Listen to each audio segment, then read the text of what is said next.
பஹ்ரைனில் நடைபெற்று வரும் 3வது ஆசிய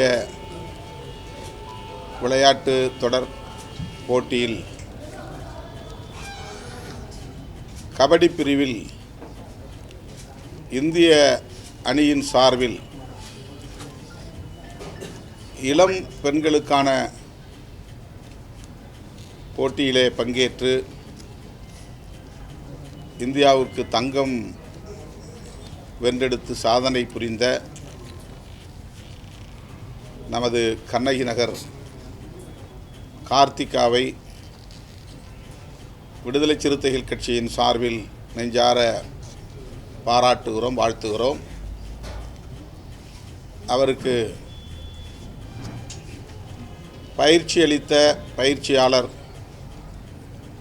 கே. ராஜி அவர்களையும் பாராட்டி வாழ்த்துகிறோம். அவர் இன்னும் உலகளாவிய அளவில் இதுபோன்ற வெற்றிகளை குவித்திட வேண்டும், சாதனைகள் படைத்திட வேண்டும் என்று மனமாற வாழ்த்துகிறோம்.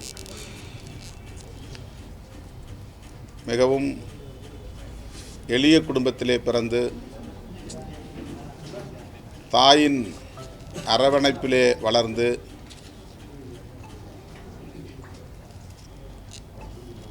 இந்த சாதனையை புரிந்திருக்கிற கார்த்திகா, நான் பிறந்த கண்ணகி நகருக்கு ஒரு புதிய பரிமாணத்தை ஏற்படுத்தியிருக்கிறேன், அதிலே எனக்கு பெருமை, இதுதான் எங்கள் அரசியல் என்று சொல்லியது பாராட்டுதலுக்குரியது. அவர் வெறும் விளையாட்டு வீராங்கனையாக மட்டுமில்லாமல் ஒரு அரசியல் புரிதல் தெளிவு உள்ளவராகவும் அவருடைய பேட்டியிலிருந்து நம்மால் அறிய முடிந்தது. அந்த வகையிலும் அவரை பாராட்ட, வாழ்த்த கடமைப்பட்டிருக்கிறோம். கண்ணகி நகர் என்றாலே அதை குறைத்து மதிப்பிடுகிற ஒரு போக்குதான் இவ்வளவு காலம் இருந்தது. இப்போது உலகளாவிய அளவில் அந்த பகுதிக்கே பெருமை சேர்த்திருக்கிறார் நம்முடைய கார்த்திகா. அவர் படிப்பிலும் சாதனை புரிய வேண்டும். தமிழ்நாடு அரசு கார்த்திகாவுக்கும் அபினேஷுக்கும் 25 லட்சம் ரூபாய் ஊக்கத்தொகை வழங்கி பாராட்டி சிறப்பித்திருப்பதை வரவேற்கிறோம். என்றாலும் இந்த ஊக்கத்தொகையை 1 கோடி ரூபாயாக உயர்த்தி தர வேண்டும் என்று ஏற்கனவே விடுதலை சிறுத்தைகள் கட்சியின் சார்பில் கோரிக்கை வைத்திருக்கிறோம். அதை மீண்டும் வலியுறுத்துகிறோம். அத்துடன் அவருக்கு வேலைவாய்ப்பை, அரசு வேலைவாய்ப்பை உறுதிப்படுத்தி இருக்கிறார்கள். மாண்புமிகு முதல்வர் அந்த உறுதியை தந்திருக்கிறார். அது மகிழ்ச்சி அளிக்கிறது.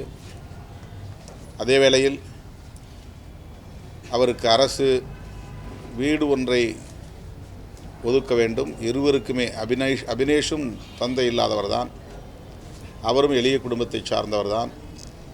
திருவாரூர் மாவட்டத்தை சார்ந்த இளைஞர். வேல்ஸ் பல்கலைக்கழகத்தில் 1ஆம் ஆண்டு பொறியியல் BA பொருளாதாரம் படிக்கிற மாணவர். அவருக்கும் கார்த்திகாவுக்கும் அரசு வீடு ஒதுக்க வேண்டும் என்றும் வலியுறுத்துகிறோம். தனக்கு என்ன வேண்டும் என்ற கோரிக்கையை விட தான் இருக்கும் கண்ணகி நகர் பகுதியை மேம்படுத்த வேண்டும். குறிப்பாக ஒரு கபடி விளையாட்டு மைதானத்தை, உலகத்தரம் வாய்ந்த ஒரு மைதானத்தை உருவாக்கி தர வேண்டும் என்ற கோரிக்கையை கார்த்திகா விடுத்திருப்பது அவருக்கு ஒரு பரந்த பார்வை இருக்கிறது, பொதுவான நோக்கு இருக்கிறது, தொலைதூர பார்வை இருக்கிறது என்பதை அறிய முடிகிறது. இந்த அளவுக்கு அவரை வளர்த்த அவருடைய அன்னை சரண்யா அவர்களையும், இவ்வளவு சிறப்பான ஒரு விளையாட்டு வீராங்கனையாக வளர்த்தெடுத்த பயிற்சியாளர் ராஜி அவர்களையும் மீண்டும் ஒரு முறை நெஞ்சார பாராட்டுகிறோம், வாழ்த்துகிறோம்.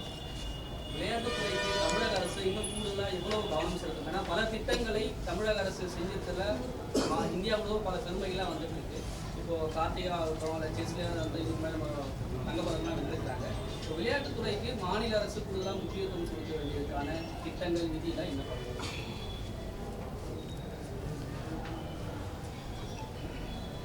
மாவட்டந்தோறும் விளையாட்டு பயிற்சிக்கான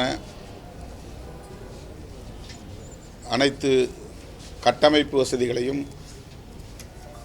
ஏற்படுத்த வேண்டும். ஊருக்கு ஊர் மாணவர்கள் விளையாட்டில் ஆர்வம் காட்டக்கூடிய வகையில் அவர்களுக்கான விழிப்புணர்வை ஏற்படுத்த வேண்டும். விளையாட்டில் ஆண்கள் பெண்கள் என்கிற பாகுபாடு இல்லாமல் இரு பாலினத்தவரையும் ஊக்கப்படுத்த வேண்டும். இன்றைக்கு கார்த்திகா மற்றும் அந்த கண்ணகி நகரை சார்ந்த இளம் பெண்கள், பள்ளி மாணவிகள் பலர் இந்த அளவுக்கு பயிற்சி பெற்று சாதனைகள் படைத்திருப்பது தமிழ்நாட்டுக்கு பெருமை, இந்தியாவுக்கு பெருமை. இது நாட்டுக்கு பெருமை என்பதையெல்லாம் விட ஆரோக்கியமுள்ள இளைய தலைமுறையினரை உருவாக்குவதற்கு இது அவசியமானது. உடல் வலிவும் மன வலிமையும் தான் உண்மையான ஒரு ஆரோக்கியம்.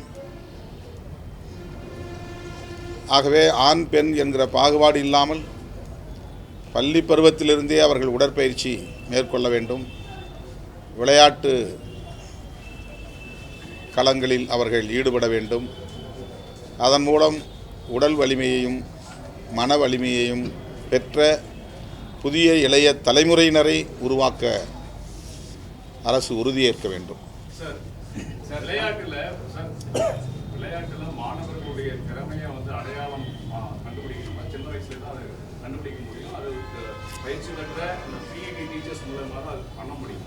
தமிழ்நாட்டில் இருக்கக்கூடிய 35,000 அரசு பள்ளிகளில் 20,000 பள்ளிகளில் ஒரு பள்ளியில் ஒரு உடற்கல்வி ஆசிரியர் கூட இல்லாத பள்ளிகள் 20,000 பள்ளிகள் இருக்கு.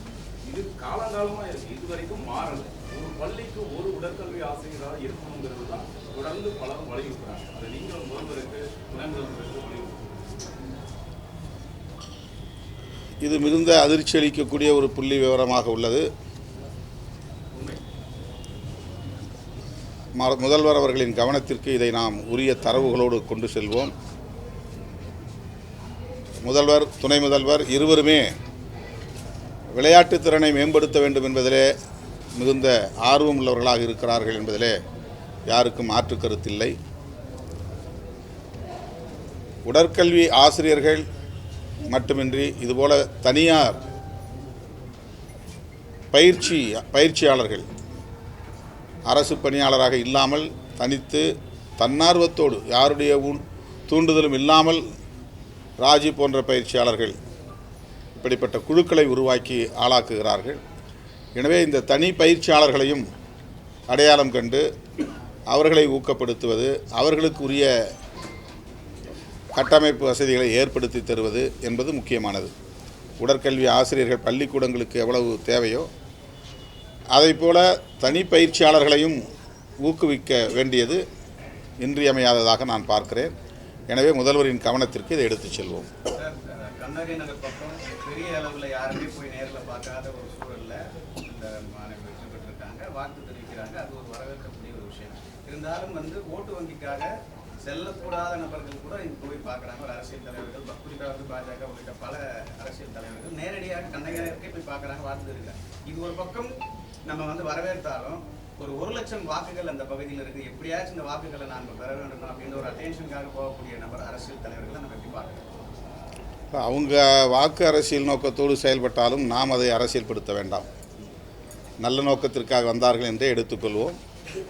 அவருடைய வாழ்த்துக்கள் கார்த்திகாவுக்கும் கார்த்திகாவை போன்ற இளம் மாணவிகளுக்கும் மாணவர்களுக்கும் பயனுள்ளதாக அமையட்டும். மத்திய அரசு இந்த விவகாரத்தில் எப்படி எடுத்துமாதான் பார்த்தாலுமே மத்திய அரசு தமிழ்நாட்டுக்கான நிதி, விளையாட்டுக்கான நிதி ஒதுக்குதல என்ன ஒரு முக்கியத்துவமாக பார்க்கணும்? அது தமிழ்நாடு என்று சொல்வதை விட பாஜக அல்லாத பிற கட்சிகள் ஆளுகிற மாநிலங்கள் அனைத்தையும் மாற்றான் தாய் மனப்பான்மையோடு தான் அணுகுகிறது என்கிற குற்றச்சாட்டுகள் உள்ளன. இந்திய ஒன்றிய அரசு அப்படி அணுகக்கூடாது. தமிழ்நாடு உள்ளிட்ட எல்லா மாநிலங்களையும் இந்திய மண் என்கிற ஒரு புரிதலோடு அணுக வேண்டும். மாநிலங்களின் தேவைகளுக்கு ஏற்ப நிதி ஒதுக்கீடு செய்ய வேண்டும். அதுதான் ஒருங்கிணைந்த வளர்ச்சிக்கு உதவும். அதே போல தமிழக அரசு சார்பில் வந்து குறைந்தபட்சம் 50 லட்சம் ரூபாயை வந்து ஒதுக்கணும்ன்றது ஏற்கனவே நடைமுறையில் இருக்குது. இருந்தாலும் குறைச்சி கொடுத்துருக்காங்கன்னு ஒரு பக்கம் இருந்தாலும் இது போன்ற விஷயங்களை முன்னெடுக்கும் போது ஒரு அதிகமான ஊக்கத்தை கொடுத்தா அடுத்த ஜென்ரேஷன் வந்து தொடர்ச்சியாக பின்தொடர்ந்து இவரை ஃபாலோ பண்ணி நிறைய பேர் வந்து முன்னெடுத்து விளையாட்டில் ஒரு முன்னோக்கு பாதையில் செல்வாங்க. இது போன்ற விஷயங்களுக்கு அரசு வந்து இது வந்து ஒரு இதையும் அரசியலாக பார்க்குதா அப்படின்ற ஒரு கண்ணோட்டத்தில் விமர்சனம் வைக்கப்படுது. இது நம்ம ரொம்ப ஆழமாக விவாதிக்க வேண்டிய தேவையில்லை என்று நான் கருதுகிறேன். செஸ் போன்ற விளையாட்டுகள் தனிநபர்கள் பங்கேற்கிற விளையாட்டு, அது அத்லெட்டிக்ஸ் என்று நாம் சொல்லுவோம். கபடி போன்ற விளையாட்டுகள் குழுவாக பங்கேற்கக்கூடிய விளையாட்டுகள். எனவே அதையும் இதையும் நாம் ஒப்பீடு செய்ய முடியாது. ஒவ்வொரு விளையாட்டுக்கும் சாதனை புரிகிறவர்களுக்கு எவ்வளவு நிதி தரலாம் என்பது குறித்து ஏற்கனவே அரசு ஒரு வரையறை செய்திருக்கிறது. அந்த வரையறையின் அடிப்படையில் கூடுதலாக அவர்கள் தர முன்வருகிறார்கள், வரையறையை தாண்டி தருகிறார்கள்.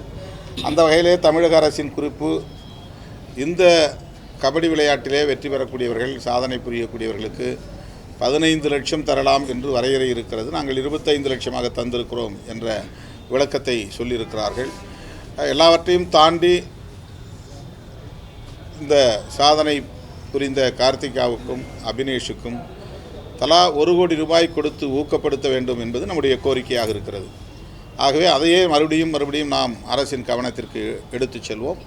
இதற்குள்ளே நாம் வேறு எந்த விமர்சனத்தையும் செய்ய தேவையில்லை என்பது என்னுடைய கருத்து. 1 கோடி ரூபாய் என்பது எல்லா விளையாட்டு வீரர்களுக்கும் 1 கோடி ரூபாய் என்பது எல்லா வின்னர்ஸ்க்கும் அந்த குழுவை சார்ந்த அனைவருக்குமே போய் சேரணும். ஆனால் இவங்க வைஸ் கேப்டன், அது அந்த துறையில் அப்படி சில வரையறை வச்சுருக்கிறாங்க. ஒரு டீமாக ஒர்க் பண்ணுற கேம்ஸ் இருக்குது, இண்டிவிஜுவல் பண்ணுற அத்லெட்ஸ் இருக்குது, செஸ் மாதிரியான சில ரொம்ப பிரைனி கேம்ஸ்லாம் இருக்குது. அதுக்கு தகுந்த மாதிரி அவங்க சில வரையறை வச்சுருக்கிறாங்க. அந்த வரையறை அடிப்படையில் தான் நிதியை ஒதுக்கீடு செய்கிறாங்க. ஆனால் கூடுதலாக அவங்க தர்றதையும் நாம் பார்க்குறோம்.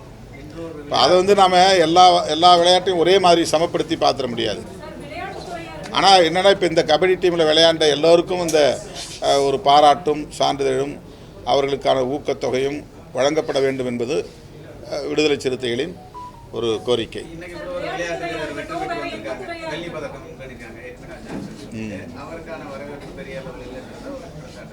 தங்கப்பதக்கங்கிறதுக்கு முதன்மைப்படுத்துவாங்க. தங்கப்பதக்கங்கிறது அதுதான் வெள்ளி, அது ஒரு 3வது நிலையில் பெறக்கூடிய பதக்கங்கிறதுனால அது பெருசாக யாரும் கொண்டாடுறதில்ல.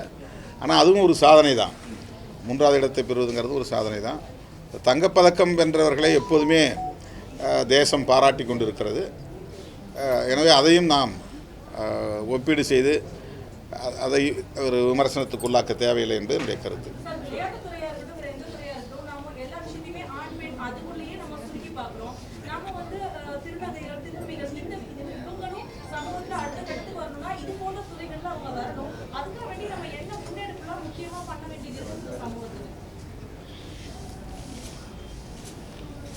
அந்த மாதிரி 3வது பாலினத்தை சார்ந்தவர்கள் அதில் எந்த அளவுக்கு ஆர்வம் காட்டுகிறார்கள் என்பதை அறிந்து அவர்களை ஊக்கப்படுத்த வேண்டியது அரசின் கடமை. நான் ஏற்கனவே சொன்னதைப் போல பள்ளிகளில் உடற்கல்வி ஆசிரியர்களை எப்படி நாம் கட்டாயம் நியமனம் செய்ய வேண்டும், அவர்கள் மூலமாக மாணவர்களிடையே விளையாட்டு திறனை மேம்படுத்த வேண்டும் என்று சொல்கிறோமோ, அதைப்போல தனிப்பயிற்சியாளர்களை அடையாளம் கண்டு அவர்களுக்கு ஊக்கமளிப்பதன் மூலம் 3ஆம் பாலினத்தவர் போன்றவர்களை பயிற்சியாளர்கள் கட்டாயமாக வளர்த்தெடுப்பார்கள். அந்த அடிப்படையில் இதை அணுகலாம் என்பது என்னுடைய கருத்து. ஒதுக்கப்பட்ட ஒரு இடத்துல இருந்து கண்ணகி நகர்ல இருந்து கார்த்திகா திரும்பி ஒரு சாதனை புரிஞ்சிருக்கு. அதே நேரத்தில் நேற்று டிவி டிபேட் அதிமுகவோட அதிகாரப்பூர்வ செய்தி தொடர்பாளர் சத்யன் அவர்கள் நசுக்கப்பட்டோம், பிதுக்கப்பட்டோம் அப்படின்னு ஒரு வார்த்தையை வந்து தலித் மக்கள் மீது குறிப்பிட்டு பேசுகிறார் எஸ்ஐஆர் குறித்து. அது நம்ம கார்த்திகா இல்லாத ஒரு அமர்வில் உட்காந்து பேசுவோம். இது வந்து முழுக்க முழுக்க விளையாட்டுக்குள்ளே நம்ம வந்து அந்த அரசியல் பேச வேண்டாம். கண்ணகி நகர் உருவாகி 20 ஆண்டு காலம் ஏகப்பட்ட சிக்கல் நெருக்கடி அந்த மன வலிமையோட தான் கார்த்திகா வந்து அதை எக்ஸ்போஸ் பண்ண முடியும். இந்த நேரத்தில் கார்த்திகாவுக்கு வெறும் பாராட்டுன்றது மட்டும் பார்க்காம கண்ணகி நகரில் ஒட்டுமொத்தமான வளர்ச்சிக்கு என்ன பண்ண வேண்டிய தேவை இருக்குது? ஸ்போர்ட்ஸ் பிளே கிரவுண்டு சொல்லிட்டீங்க, லைப்ரரி, அடிப்படை வசதிகள், ஆரம்ப சுகாதாரம், இதில் அரசு ஒட்டுமொத்தமாக இது நிறைய செஞ்சுக்கிட்டு தான் வர்றாங்க. படிப்படியாக இன்னும் அந்த மக்களுடைய கோரிக்கைகளை ஏற்று நிச்சயமாக செய்வாங்க. இப்போது கார்த்திகா அதுக்கான ஒரு ஐக்கனாக மாறி இருக்கிறாங்க. நிச்சயமாக கார்த்திகா வந்து அந்த பகுதி மக்களுக்கான கோரிக்கைகளை அரசினுடைய கவனத்துக்கு எடுத்து சென்று அதை நிறைவேற்றுவதற்கு வாய்ப்பு இருக்கிறது என்று நான் நம்புகிறேன். ஏன்னா விளையாட்டுத்துறை கவனிக்கிற அமைச்சர் சுகாதாரத்துறை அமைச்சர் மாசு அவர்கள் தன்னுடைய இந்த பாராட்டு விழாவில் பேசியிருக்கிறார். இந்த கண்ணகி நகரை மேம்படுத்துவதற்கு முதல்வர், துணை முதல்வர் இருவரும் ஆர்வமாக இருக்கிறார்கள் என்பதை சுட்டிக்காட்டியிருக்கிறார். எனவே அந்த பகுதியை அடிப்படை வசதிகள் என்னென்ன தேவை இருக்கின்றன என்பதை அறிந்து நிச்சயம் மேம்படுத்துவார்கள் என்று நம்புவோம்.